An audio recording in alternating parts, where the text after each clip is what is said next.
if you were during the game, ran to the other team, punched the quarterback in the face, that might be closer. Yeah, but, exactly. Yeah. Or spit on Dak Prescott, apparently. Yeah.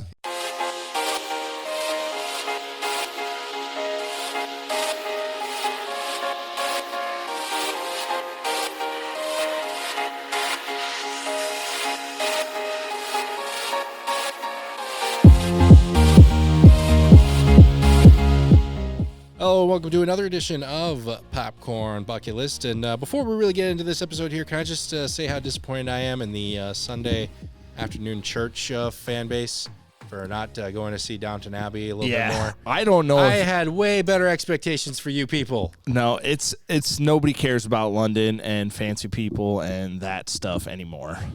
It's just that train is gone. It's the reason why this movie was the finale, I guess. Yeah. Yeah. So in case you missed it, last week we did do a little double or nothing bet. And look, I knew there was a slim chance I would win this. Mm-hmm. I just wanted to do it so I wouldn't have to hold that over you and we would just be dead even or whatever. But I thought it'd be closer. I thought it would have been a little closer too, but they really didn't do. But I will also say Demon Slayer dominated. Like, we're talking Marvel levels domination.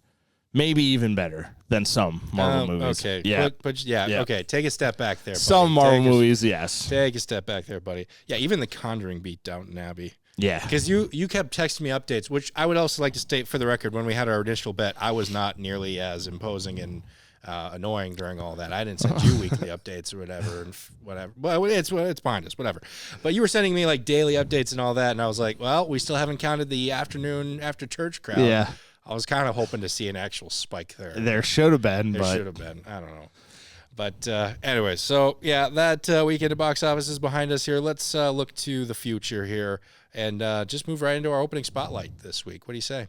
Let's do it. Yeah, this weekend sees the premiere of Him, movie that shows one player and how they are willing to go, or how far they're willing to go to be the best. A little bit of a darker sports movie here. It's awesome. It looks awesome.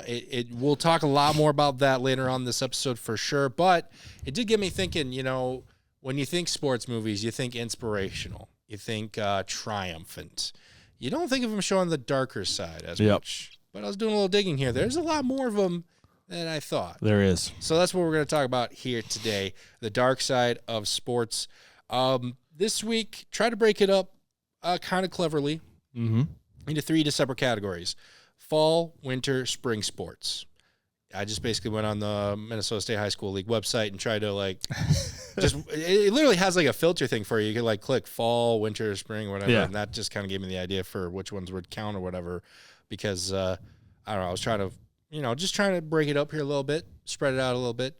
Obviously, it didn't have an option for summer. So if we want to do a summer movie or like an honorable mention, we'll count that as the summer movie if we want to, I suppose. But, yeah, we're going to talk about movies that just show just some of the behind-the-scenes stuff you don't see so much in, in the big cheering locker room post-game necessarily. The parts that make us remember, if you want to be the best, you sometimes got to sacrifice a little bit of your humanity. Plain and simple. Yep. So let's just get into it here, talk about these movies. And I opened it up to scripted or documentaries as well, because there are a lot of documentaries that talks about this as well. So I don't know, is there one you want to start on or just No, I guess I can go first. I'll jump into fall and I'll go with concussion. I had a feeling you'd steal this one from me. Yeah. I mean, we can both talk about it. No, I got to back up. Yeah. I have mixed emotions on this movie because I love football. I love rugby. I love physical sports, not just, and I know I'll probably get some hate. I like you are dominating or opposing your will on somebody else, not, you can't touch them, don't hit them. I like the aggression. And, but obviously with all of that, there are side effects. And I think I can attest to, I've had a few concussions in my day, and I figure at some point I'll probably have the CTE, memory, dementia stuff, and I know some of it runs in my family, but I think that will also help do it. But I also think that I wouldn't change anything. I wouldn't go back and not play sports. But I think learning about it and figuring how to best protect players moving forward is a really good thing to do. And this kind of is basically like the NFL no football organization wants people to see this movie, but it was a huge movie. And yeah, it was really good. I liked it. Yeah, I mean, you had Will Smith and Alec Baldwin here. It did feel like this movie kind of came and went.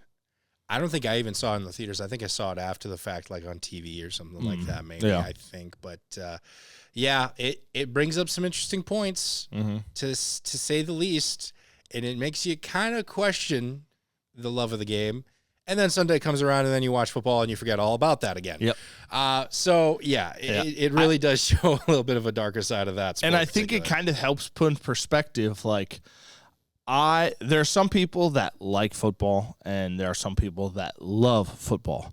And I also think there's some people that love riding horses. And you can fall off your horse and hurt yourself. Like, whatever you choose to do with your life, there are consequences and things that can happen, but it's all about preparing yourself and being knowledgeable and knowing, first, how to diminish those possibilities, those things happening, and two, how to, do it the correct way, per se. So yeah, kind of going back to kind of like what you were talking about, the love of the game. Mm-hmm. But speaking of love of the game, my pick, or I guess my backup pick here essentially is someone who maybe loved certain parts of the game a little too much here. We already talked about this, I believe, on this show before, so I'll keep it kind of brief. But my pick is going to be Untold Johnny Football. We could talk about all the athleticism and all the physical strain you put on your body to be the best and all that. I don't think we talk enough about how just some people don't react well to the fame. And that goes for anything. Whether it's sports, movies, entertainment in general, you become a financier. Winning the lottery, yeah. It's just some people react to that differently. I'm kind of scared how I would react if I won $1 billion tomorrow. What would I do?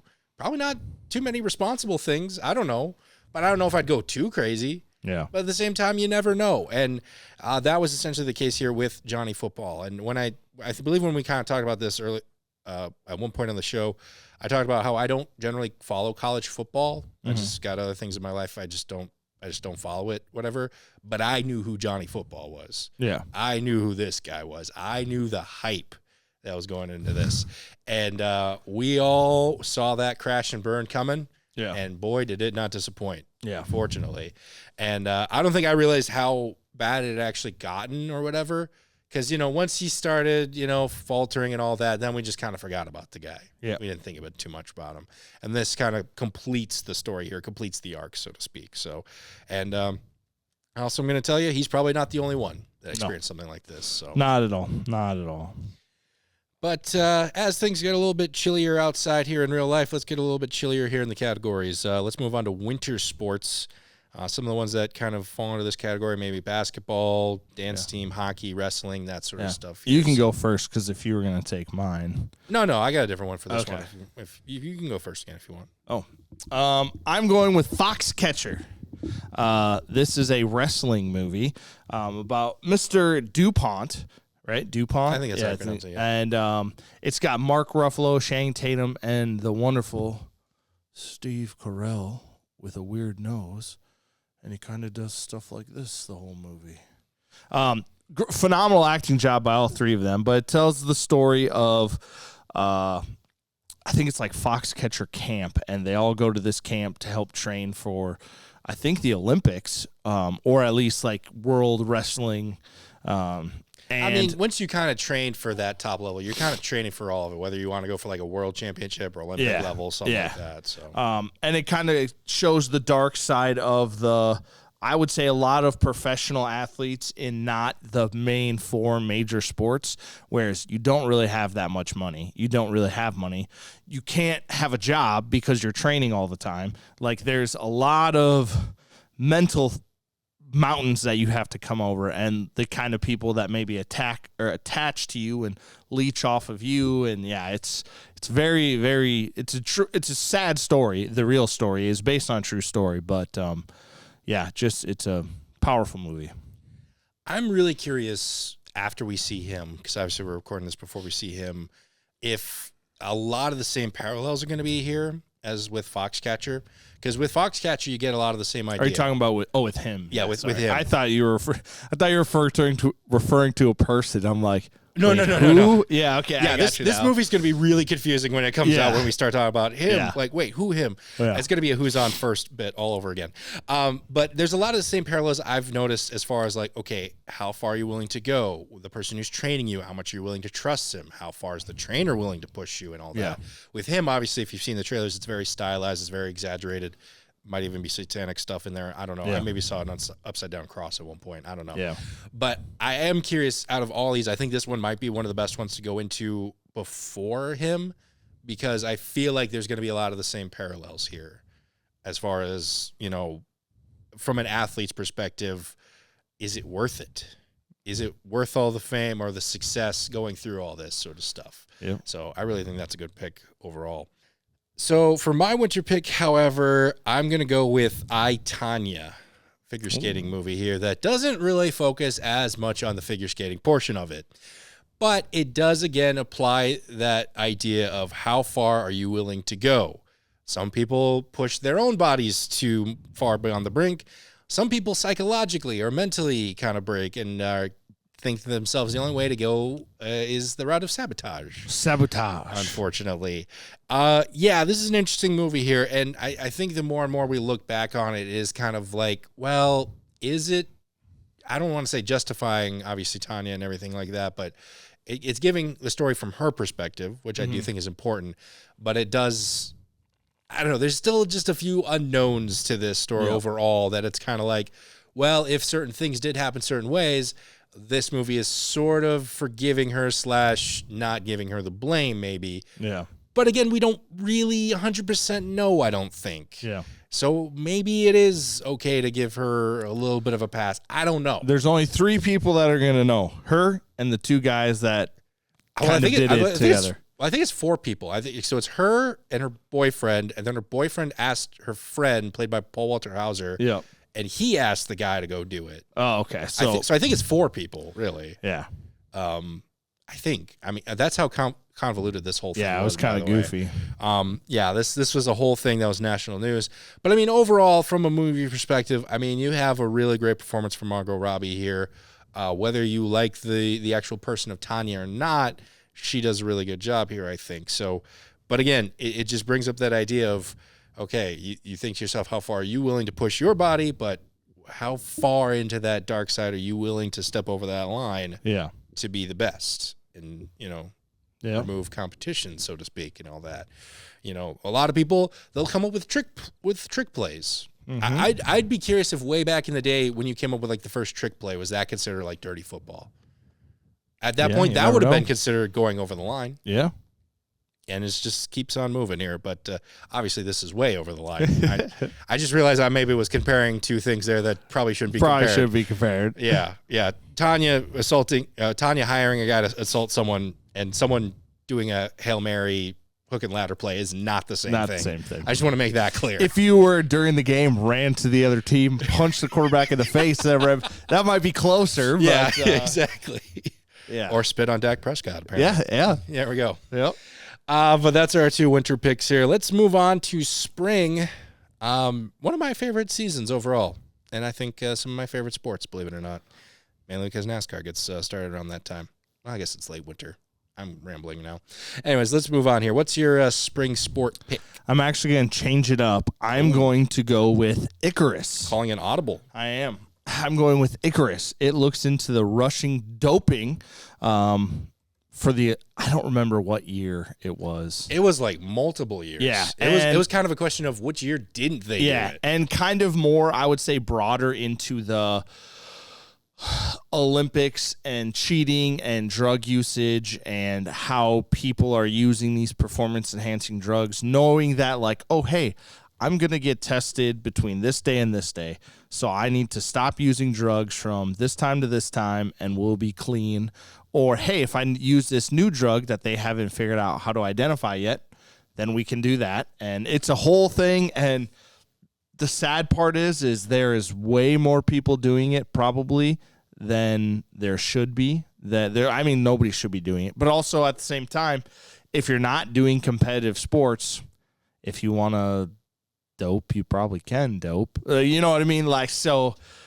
But it's very unique and just how it's going to go moving forward. I remember reading an article a couple of years ago about how if you had bad vision, if you went and got LASIK eye surgery and instead of like a 20/20, they brought you down to a 15/20 for both your eyes. If you play golf, is that considered cheating because you can see better on the green and you can see lines and the way the grass is better than before? So is that cheating? So it's interesting what the future holds for that. Again, where is the line? What is considered, just naturally or just doing something you didn't think was possible, and what is cheating and whatever. To answer your question of kind of when this whole thing broke, it's actually interesting. When you look it up, the first things is around 2014, but then it really broke around 2016. So again, literally this was happening for years. Yeah. And to another point, you were talking about how I find it interesting, especially in this case, the Russians were just the ones who got caught. Yes. And everyone could agree we were against the Russians in this. So I have a feeling too, it's a lot bigger issue than it is. Bigger issue, yeah. It just so happened that this was the one people everyone hated. So we're like, okay, we're not going to snitch on each other, right?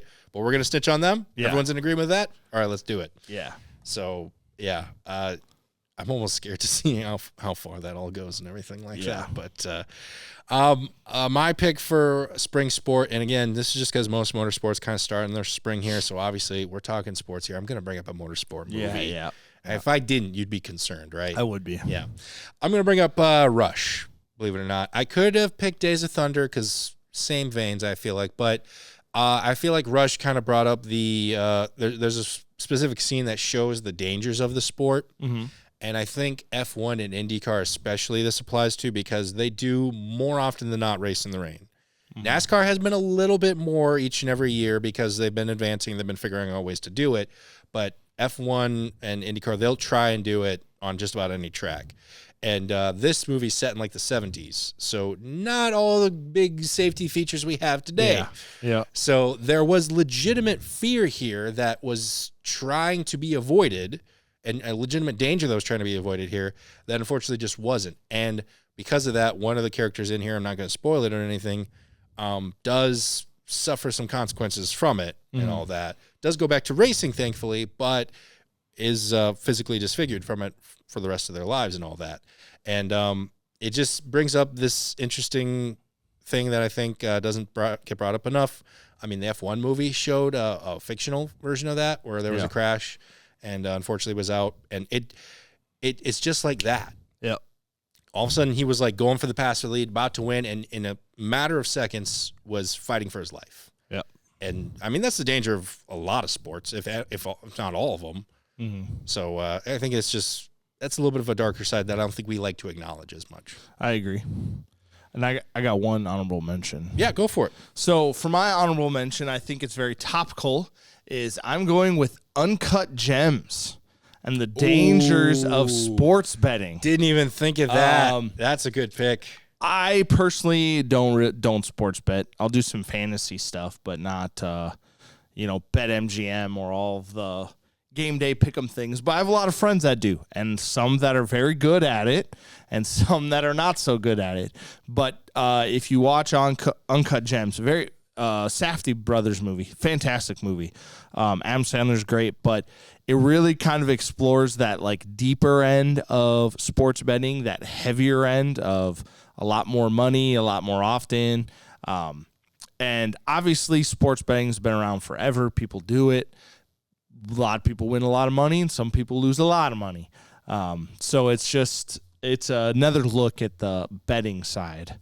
Yeah, I mean, it shows how far he's willing to go to try and make these bets, and it shows how far the people who he screws over, not even technically screws over, he wins at the end. He could have. Well, I don't know if he wins, but He wins until the bad guys do their thing, I'm Yes. saying. Up until that point. Like, Yeah. technically, they could have just been like, all right, well, he's going to pay us back, whatever. But they were like, no, we're, like, mad at this guy now. yeah. We're going to do what we want to do and all that sort of stuff. Well, we can talk about it after this. Yeah, I don't want to spoil it again. But, yeah, I'd recommend that one as well. That's a good pick. Yeah, I didn't even think of sports betting. Yep. Another Darkside. If you do it If you responsibly. get, If you do, like everything else, if you do it responsibly, it can be fun. It can be a new aspect to the game. Yep.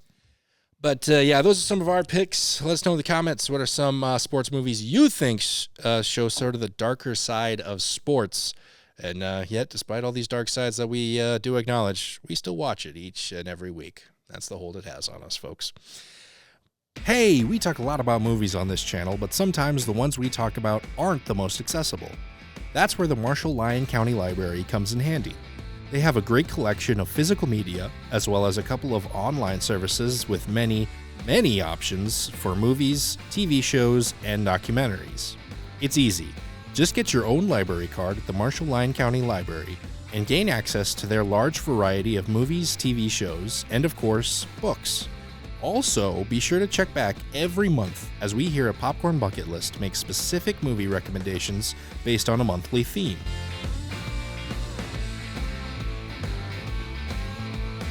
So head on over to the Marshall-Lyon County Library for some of our favorites and check out the channel to get even more movie recommendations. And now, on with the show! Let's move on to the weekly preview here, talk a little bit more about him. Before we really get into it here, you may notice on the weekly preview graphic, we have a new addition here. Not only do I show the poster for reference, where you can watch it and rating, I'm also going to show the runtime, so that way I don't get into a Demon Slayer trap again. We'll talk more about Demon Slayer here in a little bit, so I'll save my thoughts. There's a reason why I brought that up. But let's kick things off Friday, September 19th with him. This one's coming straight to theaters here, rated R. A young up-and-coming football star just wants to be the best, so he starts training with a retired veteran football star. But how far is he willing to go to reach his goal?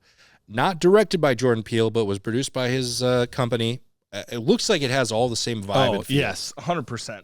If you would have told me it was directed by him, I would have believed you. It has that same dark, mysterious, almost like, I don't want to say cosmic horror, but like there's something supernatural yeah, here, but you're not sure what it is. Yeah.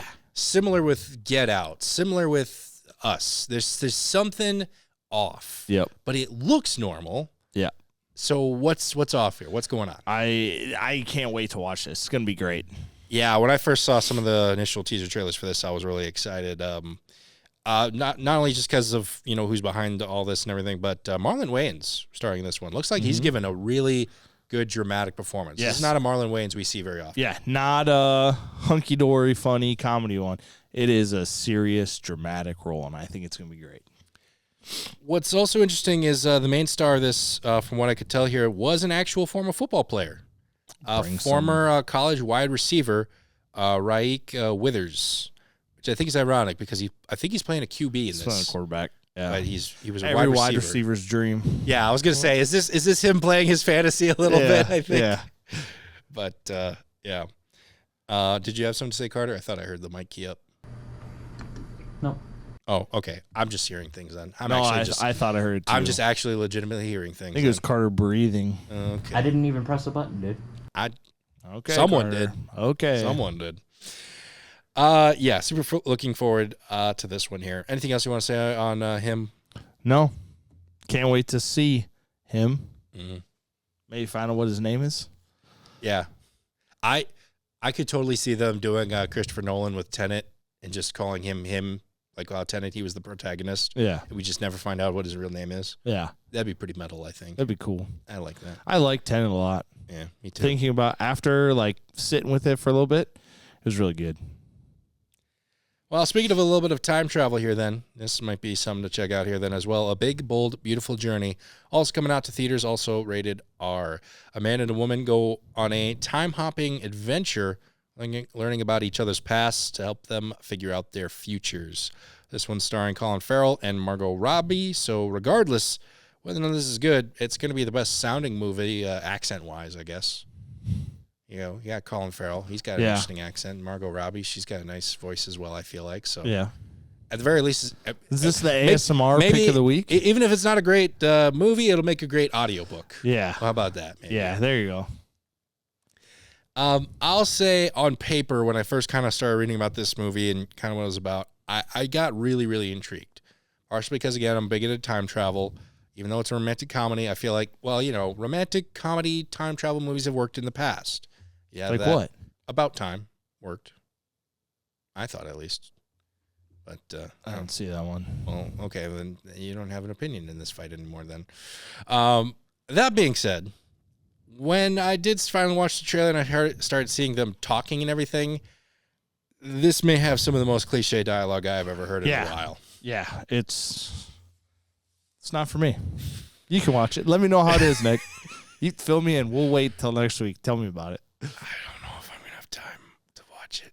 I'm going to need one of those time-traveling doors to, like, do that thing Hermione did in Harry Potter. Yeah. Where she, like, went through a day, rewound, and went through a second part of the day. Yeah. So she could... That's Time turner? Honest to God, that is what I would do if I had a time machine. I would Yeah. work through my day, and then I'd go back and I'd just watch stuff throughout my day. That's literally what I would do. I wouldn't go back and stop anything or see any historical event. I would just do it to watch more content. Just see more stuff. Yeah, that's literally. So if you ever invent time travel, give it to me. I won't script the time continuum with it. Yeah, that'd be pretty cool. You see, you were on board with that. Actually, yeah, that's a good idea. It's a good way to do it, and it doesn't cause any trauma or anything. Nick, let's be honest. You would bet on NASCAR championship odds. No, I wouldn't. No, I wouldn't. No, I don't sports bet. You'd just go to every NASCAR event ever. Yeah, I would do that. Last but certainly not least, we got Swiped. This one's coming straight to Hulu here. Based on the true story of how the app Bumble came to be, Lily James plays one of the founders of Tinder who decides to come up with a new revolutionary dating app. I didn't realize there was as much controversy and kerfuffle and all that around the formation of Bumble. But same way, with Facebook. I didn't realize there was much going on there, and then I saw the Social Network here, so just seems like a brighter version of Social Network, I feel like. Yeah. I mean, it'll be interesting. Tinder is always like the Tinder, the Grindr, Bumble, Hinge. There's like a million of them now. But was Tinder the first one? Had been one of the first ones, I suppose. Yeah, Maybe that's what this movie will cover here. Yeah. I just didn't realize there was that much backstabbing when you have to launch a tech company. Yeah. Like, do you guys have to backstab me for this YouTube channel go off or whatever? I just make it painless. Just make it quick, I suppose. And we'll get you. Don't worry. I'll do it for the channel. Yeah, I guess. We'll take care of you. Overall, I really like Lily James as an actor and everything like that, and anything she's in. Plus, it tells a story I had no idea about, so a little bit of a chance to learn something new. Yeah, maybe as well. That could be kind of fun. Yeah, it looks interesting. So yeah, I guess if you want to know the origins of Tinder and Bumble, I didn't realize there was as much of a crazy story behind Facebook until Social Network. So I feel like this is trying to kind of be a modern Social Network movie. Yeah. So was it Social Network was for the boomers? And then this would be for the Gen Zers, right? Gen Zers? I don't know. I guess this is Gen Z Social Network. I don't know all that stuff. Every time I look it up, it's like a different... It feels like, it changes. It's a different range. I'm under like 3 different generations depending on what website you Google, I feel like. So I don't... It's all silly. It's all silly. I'm Nick. I'm 28 years old, and that's all I care about. I'm not in any generation. And you're watching The Real World. Yeah. I'm Nick. This is The Real World, BBL edition. Anyways, let's wrap up this discussion like we usually do with some number one recommends. I believe I got you here first. You don't want to go first? I'll let you go first. I mean, I can go first. You can go first. Oh, okay. K-pop Demon Hunters. Finally got around to seeing it here. What'd you think?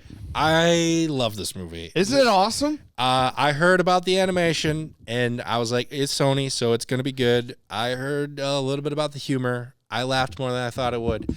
I heard a lot about the soundtrack, man, I did not realize how much I was going to love this soundtrack. Yeah. Yeah, there's a reason why we're playing a few of those songs on the radio. Every hour, every 15 minutes, it feels like. I will say, for any of you who do listen to me on the radio on 94.7 KKCK, soft plug, I will apologize for mispronouncing the name of the group for the last few months. What were you saying? Hunter X. Oh, Because it's written as Hunter X. I didn't know it was Huntrex. It wasn't, and of course, that's how they introduce it in the movie. Like right away, they're like, performing tonight, Huntrex. I was like, well, I've been mispronouncing that for months now. That's so funny. So I apologize for doing that wrong for literally months. Literally months. I've been saying Hunter X. Oh my, and not Huntrex when talking about that song. So, yeah, this week I've been trying to apologize for that every time we play it. That's so funny. But, yeah, no, it's a great movie. It's easily in my top 10. Might be my top 5 here after a few more weeks. We'll have to wait and see. But it's so good. And good one. Do you remember me telling you a couple months ago, like, hey, you were one of the first ones to tell me about it. Really good. You were one of the first ones to tell me about it. I'll give you credit for that. And, yeah. At first, it was just kind of parents who had watched it with their kids that was like saying this was good. Yeah. And then finally, other people were kind of like, no, this is actually like really good. Yeah. So I think, and they said, what, 2 more movies and a live action one. So I think it's going to be pretty popular. And honestly, this is going to be the first steps you are going to see. Well, I'll get into it with Demon Slayer 2. Yeah, well, in that case, why don't you take it away? What is your number one recommendation? My number one, my number one recommendation is Demon Slayer Infinity Arc. Not Infinity Arc, Infinity Castle Arc Part 1. Infinity War? Just want to throw it out there that this might be one of the biggest, this is the biggest anime of all time that has come out, and there's 2 more coming out. I will say there are parts, the fighting is phenomenal. The backstories are great. If you haven't seen any Demon Slayer before this, it's, probably not the best to just go in and watch it. I can attest to that. Yep. You need to know some of the backstory and like why these characters are important and what they're doing. Like, especially with Tanjiro, like, he's hardly in this movie, and he's the main character. And only because you've talked about it and shown me so many clips, I knew he was the main character going into this. That was one of the few things I did know. But about a third of the way into the movie, when he finally starts showing up a little bit more and more, you're like, that's the hero. I'm like, yeah, I could tell from the enormous amount of screen time he's gotten so far. Yeah. But I thought it absolutely beautiful. Well done. I can't wait to watch the next 2. I think I might have to do like rewatch everything before the next one comes out, because I believe it's not coming out till 2027. I could be, I don't know. But they took a big risk with not doing the shows and just going straight to movies, which will help them financially, as in at making money off tickets instead of just selling it once to a company to show. So I don't know. We'll see. But it is just so good. Please go watch all of the watch Mugen Train and watch the show, the series, and then go watch it on the big screen. It's so good. And be sure to check the runtime of the movie before you enter into it. It's long. It's 2.5 hours. Don't start a 10 p.m. movie showing not realizing it was 2.5 hours. Yeah, thanks for that, long. by the way. It's long. There was literally a point where I'm like, I feel like we should be farther along in this story. Yeah. And I realized, and that's when I finally looked it up. I was like, 2.5 hours. And I about nearly threw my cup at you. But it's because you were having a good time, so it was great. Whatever. I would love to watch this in a packed movie theater. I had a chance to sneak in a little nap there at one point. It was all good. I was gonna say, I think I looked around and everybody was sleeping at one point. We know for sure Cole was. Yeah. I kept looking. I thought Mitch was at one point or another. I know I snoozed for like a split second there. A little bit, yeah. Yeah. But yeah. The fight, they open up really strong. The hard thing is they open up really strong with the fighting and the action, and then it kind of lulls a little bit and then finishes strong. So it's good. Go check it out. Lulls for longer than a little bit. I think this is the beginning of a new wave. I think you're going to see major markets start doing more anime stuff. Just throwing it out there. Might not be for a couple years because they still got to make it all, but you will see a sharp rise in animation style. I don't necessarily know. Yeah, I think you're going to see a rise in it. All right, then. Well, that's going to do it for us here on this episode of Popcorn Bucket List. Make sure you are subscribed so that way you don't miss out on some of our other content, including the blooper reels. Yes, We've there's been releasing. Pretty funny blooper reels. Yeah. It's a little different than what we usually do. Usually I kind of just do like a conglomerate one and put it out there, but we're trying to build up a little bit of hype here. Yeah, get some hype. 200th episode. 212 hype train. Whoop, whoop. Well, not quite 212, but 200. Okay. Hype all train. right. Whoop, whoop. That's coming up here. Is that next week, actually, now that I think about it? Is that next week? That's next week. This is episode 199, folks. Woo! I didn't even realize that. That's how much it snuck up on everyone. It snuck up on us, too. 200th episode. So make sure you check out for that, as well as some other big projects here in the near future. For myself, Ryan, and Carter, we'd like to thank you so much for watching, and we will see you at the movies.